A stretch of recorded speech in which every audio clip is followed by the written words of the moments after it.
کیا آپ نے کبھی سوچا ہے کہ جس رات ہمارے پیارے نبی حضرت محمد مصطفیٰ صلی اللہ علیہ وسلم اس دنیا میں آئے، اس رات اس پوری دنیا میں اچانک ایسا کیا ہوا تھا جو اتہاس میں کبھی نہیں ہوا تھا؟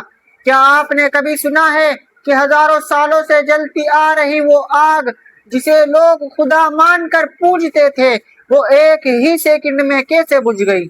کیا آپ نے وہ راز جانا ہے کہ فارس کے اس سب سے طاقتور بادشاہ کا محل اچانک کیوں کانپ اٹھا اور اس کے 14 بڑے بڑے اوپر کے حصے ٹوٹ کر نیچے گر پڑے؟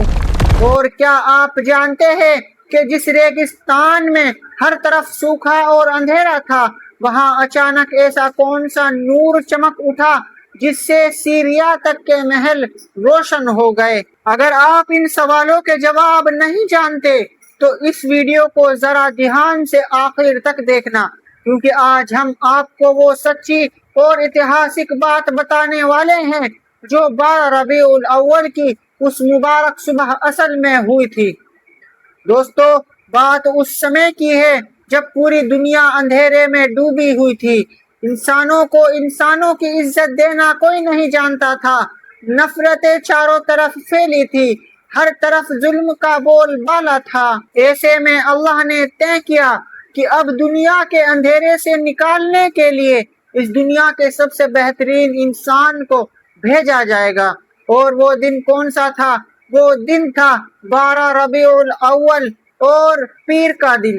جب رات ڈھل رہی تھی اور صبح کی پہلی ٹھنڈی کرن زمین پر آ رہی تھی تو مکہ میں حضرت آمنہ کے گھر وہ مبارک بچہ دنیا میں آیا جن کے نور سے پوری دنیا جگمگا اٹھی۔ اب ذرا غور سے سنیے گا کہ اس صبح قدرت نے کیا کیا بڑے چمتکار دکھائے۔ اس وقت فارس یعنی ایران میں کسریٰ نام کا ایک بہت بڑا گھمنڈی بادشاہ حکومت کرتا تھا۔ اس کے محل میں ایک بہت بڑا آتش خانہ تھا جس میں آگ کا ایک بڑا کنڈ جلتا تھا۔ فارس کے لوگ اس آگ کی پوجا کرتے تھے۔ حیران کر دینے والی بات یہ ہے کہ وہ آگ لگاتار ہزاروں سالوں سے جل رہی تھی، کبھی بجھی ہی نہیں تھی۔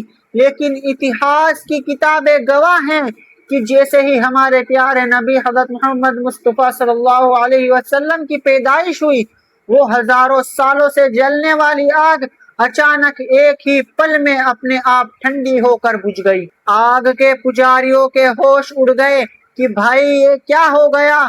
جو آگ کبھی نہیں بجھی وہ آج کیسے بجھ گئی؟ اتنا ہی نہیں، اسی رات ایک زوردار بھوکمپ آیا۔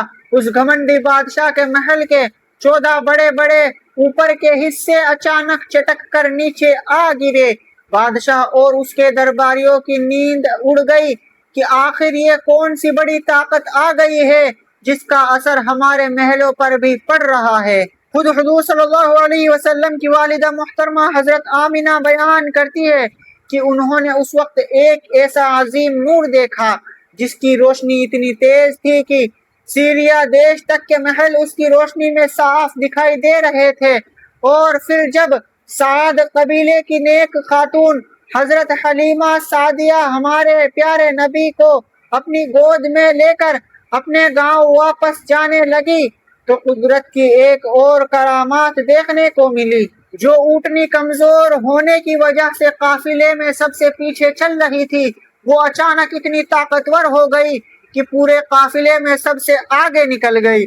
جس سوکھی بکری کے تھن میں دودھ کی ایک بوند تک نہیں تھی، وہ برکت سے ایسی بھری کہ سب دیکھتے رہ گئے۔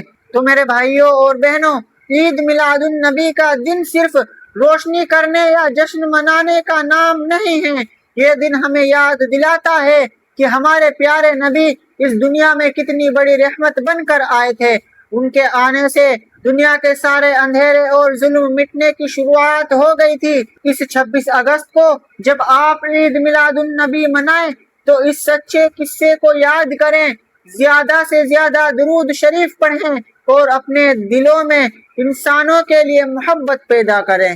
اگر آپ کو یہ سچی اور پیاری جانکاری اچھی لگی ہو تو ویڈیو کو دل سے لائک کریں اور کمنٹ باکس میں پوری محبت اور احترام کے ساتھ صلی اللہ علیہ وسلم ضرور لکھیں۔